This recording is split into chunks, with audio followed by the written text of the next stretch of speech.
Assalamu alaikum everyone.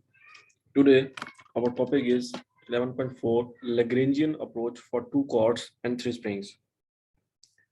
Before we start the lecture, अगर आप मेरे चैनल पे न्यू हैं तो मेरे चैनल को सब्सक्राइब कर दें और साथ लगे घंटे के निशान को दबा दें ताकि मेरी हर नई आने वाली वीडियो आपको बआसानी मिल सके। तो चलिए हम अपने लेक्चर का स्टार्ट करते हैं। 11.4 Lagrangian approach for the two chords and the three springs. हमारे पास वही दो कॉर्ड्स की एग्जांपल और थ्री स्प्रिंग्स की एग्जांपल, हम उसी एग्जांपल को कंटिन्यू करेंगे। हम अभी तक जो है पीछे न्यूटन साइकिल लॉ के जरिए हम इक्वेशन ऑफ मोशंस को सॉल्व करते आए हैं। नाउ हम यहाँ पे अब लैग्रेंजियन अप्रोच को स्टडी करेंगे। लैग्रेंजियन अप्रोच को यूज करते हुए हम इक्वेशंस को फाइंड करेंगे। Let us consider once more the two cords. We could write down the equation of motion 11.2 from Newton's second law as soon as I had identified the forces on each of the chords. हम 11.2 जो equation of motions हम निकालते थे from Newton second law को use करते हुए, वो हम तब तक निकालते थे जब हमें फोर्सेस का पता होता था कि इस कॉर्ड्स के ऊपर ये फोर्सेस लग रही हैं। तो हम उन फोर्सेस की बिना पर हम न्यूटन सेकंड लॉ को यूज करते हुए इक्वेशन ऑफ मोशंस को फाइंड करते थे। सिमिलरली अब इस केस के अंदर हमें लैग्रेंजियन इक्वेशन के लिए हमें दो चीजों को फाइंड करना होगा, एक काइनेटिक एनर्जी और एक पोटेंशियल एनर्जी। जब हम काइनेटिक एनर्जी और पोटेंशियल एनर्जी को कर सकेंगे, फाइंड कर लेंगे, देन हम लैग्रेंजियन इक्वेशन को फाइंड कर सकेंगे। बेसिकली लैग्रेंजियन इक्वेशन है क्या चीज है? Lagrangian equation kinetic energy minus potential energy, ये हमारे पास एक लैग्रेंजियन इक्वेशन है। तो आई होप आपको बेसिक इसकी समझ आ गई होगी। तो देन हम अब नेक्स्ट लेक्चर की तरफ मूव करते हैं। Lagrangian equation, kinetic energy minus potential energy.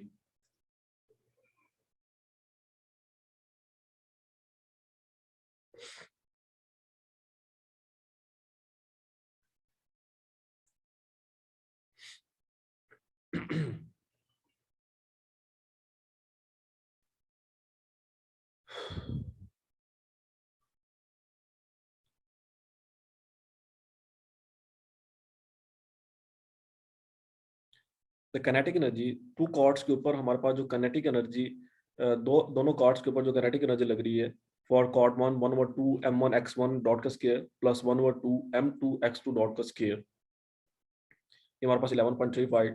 The to to write down the potential energy we must identify the extension of the three springs.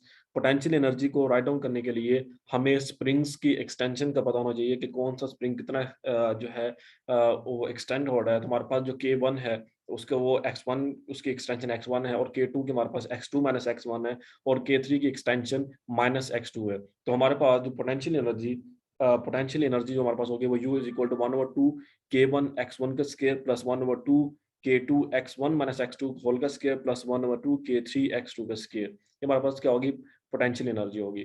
Then हम इस पोटेंशियल एनर्जी के अंदर इसका स्क्वायर ओपन करेंगे। स्क्वायर ओपन करने के बाद हमारे पास सिंप्लीफिकेशन के बाद हमारे पास ये इक्वेशन आएगी, U is equal to 1/2 K1 x2 x1 का square minus K2 x1 x2 plus 1/2 K2 plus K3 x2 का स्क्वायर 11.36।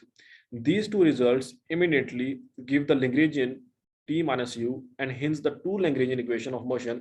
ये दोनों इक्वेशन हमारे पास काइनेटिक एनर्जी और पोटेंशियल एनर्जी, ये हमें Lagrangian इक्वेशन देती हैं, Lagrangian इक्वेशन ऑफ मोशन देती हैं, Lagrangian T minus U।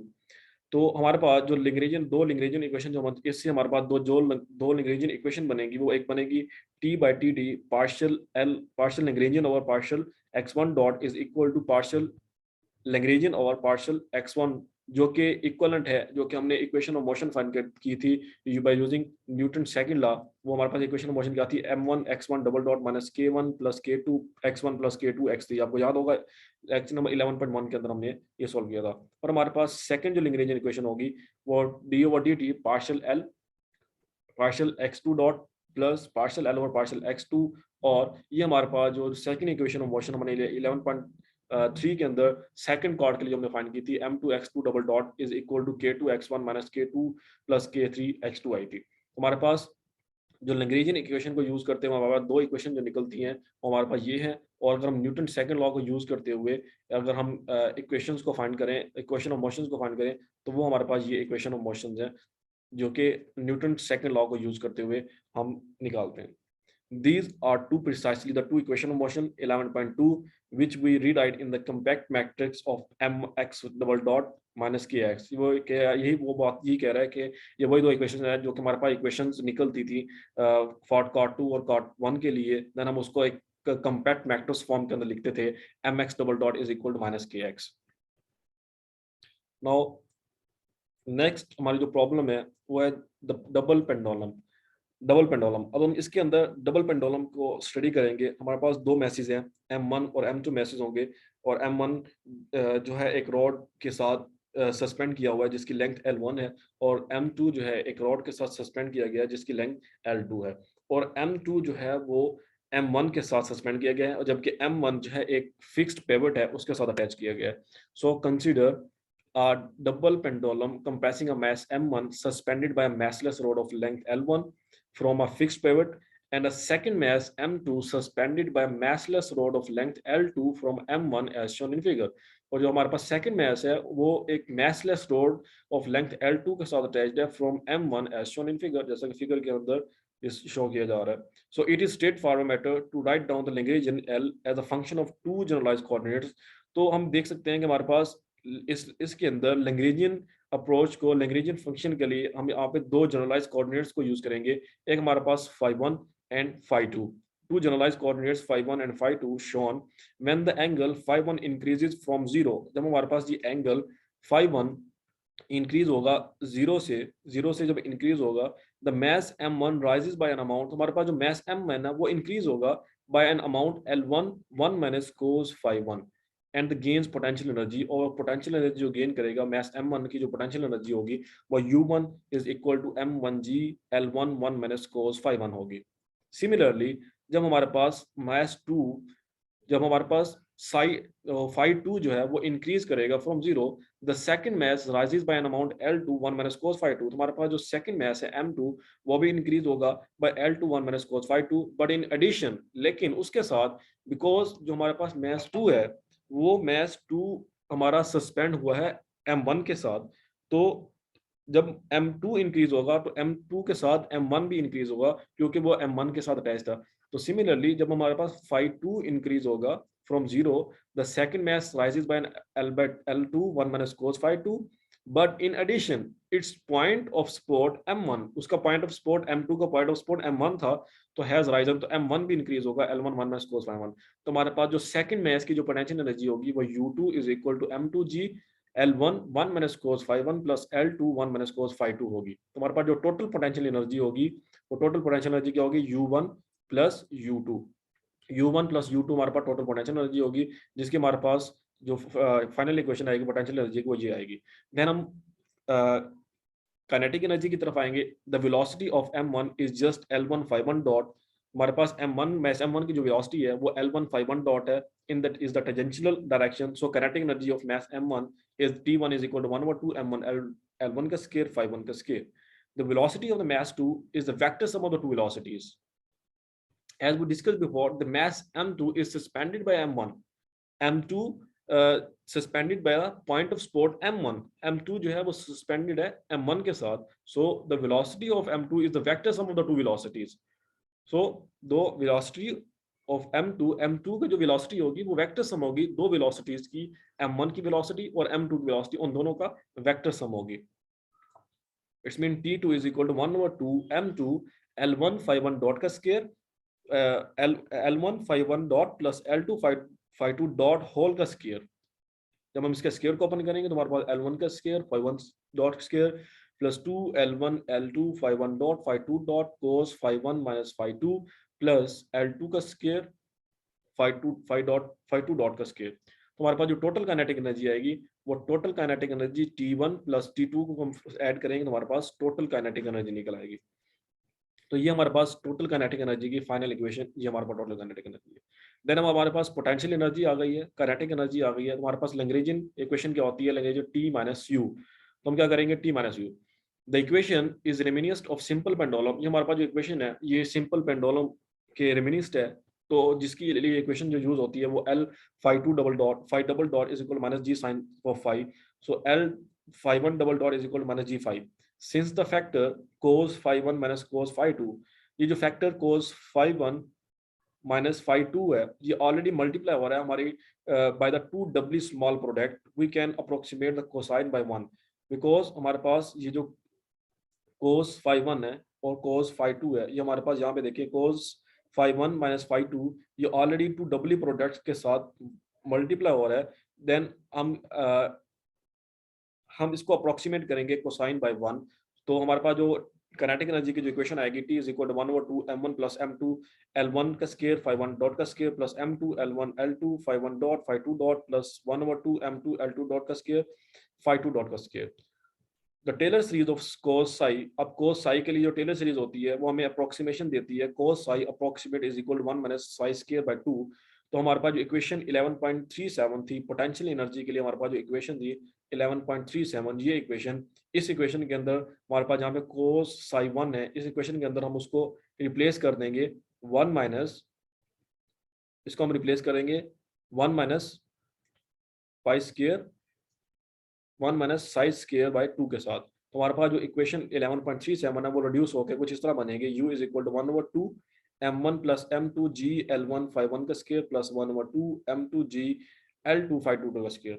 अब हमारे पास काइनेटिक एनर्जी और पोटेंशियल एनर्जी दोनों आ गई है, हम इनको सब्स्टिट्यूट करेंगे लैग्रेंज इक्वेशन के अंदर, L is equal to t minus u के अंदर, तो हमारे पास ये एक इक्वेशन बनेगी t माइनस u, ये हमारे पास लैग्रेंजियन की इक्वेशन बनेगी। अब यहाँ से हमारे पास जो लैग्रेंजियन इक्वेशन, दो लैग्रेंजियन इक्वेशन जो हमने बनानी है फाई 1 डॉट के लिए और फाई 2 डॉट के लिए, the Lagrangian equation d over dt partial l partial phi 1 dot is equal to partial l और पार्शियल फाई 1 डॉट। तो हम क्या करेंगे, पहले इस इक्वेशन के अंदर जहाँ पे हमारे पास फाई 1 होगा उस फाई 1 के वाले वेरिएबल को हम सॉल्व करेंगे। जैसे कि हमारे पास फर्स्ट टर्म के अंदर आ रहा है 1/2 m1 प्लस m2 L1 का स्क्वायर फाई 1 डॉट का स्क्वायर। जब फाई 1 बाकी सारी वैल्यूज कांस्टेंट है, तो फाई 1 डॉट का स्क्वायर का जब हम डेरिवेटिव सॉल्व करेंगे तो हमारे पास 2 फाई 1 डबल डॉट आ जाएगा, हमारे पास 2 फाई 1 डबल डॉट आ जाएगा प्लस m2 L1 L2, हमारे पास यहाँ पे फाई 1 डॉट था, फाई 1 डॉट का स्क्वायर डेरिवेटिव 1 आ जाएगा और फाई 2 का हमने फाई 2 डबल डॉट कर दिया इज इक्वल टू, यहाँ पे हम अब यहाँ पे हमारे पास ये माइनस वाली value minus 1/2 m1 plus m2, ये हमारे पास फाई 1 डॉट फाई 1 का स्क्वायर है, तो हमारे पास 2 फाई 1 डॉट का आ जाएगा, तो 2 से कैंसिल हो जाएगा। तो हमारे पास फर्स्ट लैग्रेंजियन इक्वेशन के लिए हमारे पास जो सॉल्यूशन बनेगा वो ये सॉल्यूशन बनेगा m1 प्लस m2 L1 का square phi 1 double dot plus m2 L1 L2 phi 2 double dot is equal to minus m1 plus m2 g L1 phi 1। और हमारे पास जो सेकंड लैग्रेंजियन इक्वेशन बनेगी फाई 2 डॉट के लिए, वो हमारे पास m2, अब हम उसी इक्वेशन के अंदर जो हमारे पास Lagrangian equation Lagrangian equation t minus जो निकली थी उसी इक्वेशन के अंदर हमारे पास जो वेरिएबल फाई 2 डॉट का होगा हम उसको सॉल्व करेंगे। उसको सॉल्व करने से हमारे पास हमारी जो फाइनल इक्वेशन बनेगी वो ये इक्वेशन बनेगी 11.49। These two equation can be rewritten as a single matrix. अब ये जो दो इक्वेशन निकली है, इस इक्वेशन को अब एक सिंगल मैट्रिक्स के फॉर्म के अंदर लिखेंगे, mx phi dot is equal minus k phi phi 1 और फाई 2 है। हमारे पास मैथ मैट्रिक्स बनेगा, वो क्या बनेंगे m1 plus m2। Math matrix हमारे पास क्या बनेगा, पहले जो पहली लैग्रेंजियन इक्वेशन के अंदर ये देखें m1 प्लस m2 L1 का square m2 L1 L2। Then second equation के लिए हमारे पास m2 L1 L2 and m2 L2 का स्क्वायर, ये हमारे पास मैथ मैट्रिक्स बन गया। देन हमारे पास के मैट्रिक्स में बनेगा, जो कि पहले इस इक्वेशन से बनाएंगे, ऊपर वाली इक्वेशन से हमारे पास बनेगा माइनस, हमारे पास m1 plus m2 g L1 dot g L1 0 0 and m2, then second वाले फॉर्म हमारे पास m2 g L2 बनेगा। तो ये हमारे पास k के लिए मैट्रिक्स है, हमारे पास मैथ मैट्रिक्स आ गया और k का मैट्रिक्स आ गया। देन हमारे पास हमें पता है कि जैसे कि हम पढ़े जो स्टडी करके आएंगे, हमारे पास जो पोजीशन होगा वो जो x ऑफ t हमारे पास होता था वो real part of z of t के इक्वल होता था, क्योंकि यहाँ पे हमने साई ऑफ t यूज किया तो हमारे पास psi of t is equal to होगा real part of z of t। तो z of t is equal to a e iota omega t, so a1 a2 exponential iota omega t, as a is non-zero when its solution is non-trivial, और a हमारे पास constant non-zero होगा जब इसका solution जो होगा वो non-trivial होगा। Next equal length and message, अब इक्वल लेंथ एंड मैसेज को सोल्व करेंगे।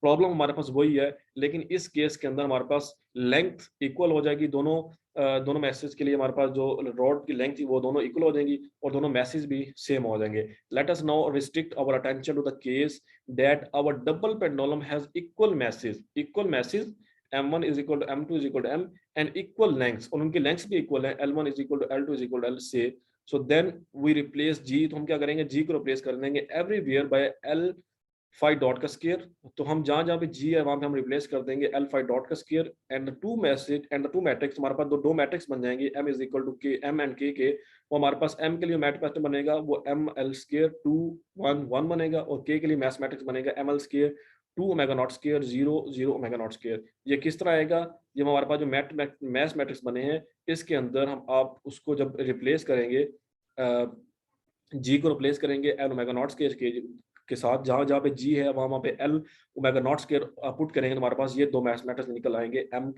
एम का मैथमेटिक्स और के का मैथमेटिक्स। तो जब हम आइगन वैल्यू इक्वेशन को यूज कर देंगे k minus omega square M, तो हमारे पास M L square 2 omega naught square minus omega square minus omega square minus omega square minus omega naught minus omega naught square minus omega square आएगा। जब हम इसको eigen value equation is equal to 0 put करेंगे, इसका determinant लेंगे, तो हमारे पास determinant लेने से हमारे पास ये हमारे पास इसका सॉल्यूशन निकलेगा, we two solution omega square is equal 2 plus minus under root 2 निकलेगा ओमेगा नॉट स्क्वायर। तो अब यहाँ से हमारे पास दो फ्रीक्वेंसीज आएंगी, there are two normal frequencies omega 1, एक हमारे पास ओमेगा 1 फ्रीक्वेंसी आएगी और एक ओमेगा 2 फ्रीक्वेंसी आएगी, इसमें हमारे पास दो नॉर्मल मोड्स आ गए हैं। अब हम इन दोनों नॉर्मल मोड्स को अलग अलग से स्टडी करेंगे। पहले हम फर्स्ट नॉर्मल मोड के लिए स्टडी कर देंगे। Knowing the two normal modes we are now find motion of pendulum by solving k minus omega square m with omega is equal to omega 1 and omega 2। Omega 1 के लिए solve करेंगे और omega 2 के लिए solve करेंगे। पहले हम omega 1 के लिए सॉल्व कर रहे हैं। ओमेगा 1 किसके इक्वल है 2 प्लस ओमेगा 1 इक्वल है 2 प्लस अंडर रूट 2, तो k minus omega square m l square omega not square under root 2 minus 1। इसके लिए हमारे पास 2 into minus two 1 k minus omega square implies that. जब हम इसको इसके जरिए आइगन वैल्यू इक्वेशन से सॉल्व करेंगे तो हमारे पास a2 is equal to under root 2 a1 आएगा, a1 is equal to a into exponential iota partial 1, और साई का हमारे पास मैट्रिक्स क्या आता है साई 1t साई 2t, जो कि हमारे पास क्या real part of z of t था। तो z ऑफ t हमारे पास क्या है a e iota x plus a e iota omega t। a1 हमारे पास क्या आएगा 1 under root 2 cos omega t minus partial 1। So in the first normal mode के अंदर हमारे पास क्या होगा, दो पेंडुलम ऑसिलेट करेंगे exactly in phase with the amplitude of lower pendulum under root 2 times that of the upper pendulum. दोनों in phase exactly oscillate कर रहे होंगे, लेकिन हमारे पास जो एम्पलीट्यूड होगा लोअर पेंडुलम का वो अंडर रूट 2 टाइम्स होगा किसका, अपर पेंडुलम का। अब हम सेकंड नॉर्मल मोड को स्टडी करते हैं। सेकंड नॉर्मल मोड के लिए हमारे पास क्या होगा, अंडर रूट 2 प्लस 1 होगा। हमारे पास k minus omega 2 m omega 2 का square m into minus m l square omega 2 का square under root 2 plus 1 2 under root 2 1। तो हमारे पास k माइनस ओमेगा 2 का square m a employees that. हम इसको आइगन वैल्यू इक्वेशन के अंदर पुट करके सॉल्व करेंगे तो हमारे पास a2 इज इक्वल टू आएगा minus under root 2 a1 and a1 is equal to आएगा a2 exponential minus iota partial 2। तो हमारे पास साई के लिए हमारे पास जो मैट्रिक्स है वो psi 1t psi 2t real part of a exponential iota omega 2t। तो a2 हमारे पास आएगा 1 under minus under root 2 cos omega 2t minus partial 2। The second normal mode हमारे पास जो सेकंड नॉर्मल मोड है phi 2t oscillate exactly out of phase. अब second normal mode के अंदर हमारे पास ये exactly out of phase oscillate करेगा with phi 1t again with the amplitude under root 2 times bigger than that of psi 1 2। अब ये दोनों जो ऑसिलेशन होंगे, दोनों बॉडीज दोनों मैस जो होंगे वो exactly out of phase oscillate कर रहे होंगे, और इस टाइम भी हमारे पास जो इनका एम्पलीट्यूड होगा वो अंडर रूट 2 टाइम बिगर होगा than that of phi 1t। So that's our lecture, the Lagrangian approach and the double pendulum and equal length and the masses। अगर आपने मेरे चैनल को अभी तक सब्सक्राइब नहीं किया तो मेरे चैनल को सब्सक्राइब कर दें और साथ में लगे घंटी वाले निशान को भी प्रेस कर दें ताकि हर नई आने वाली वीडियो आपको बआसानी मिल सके। अल्लाह हाफिज।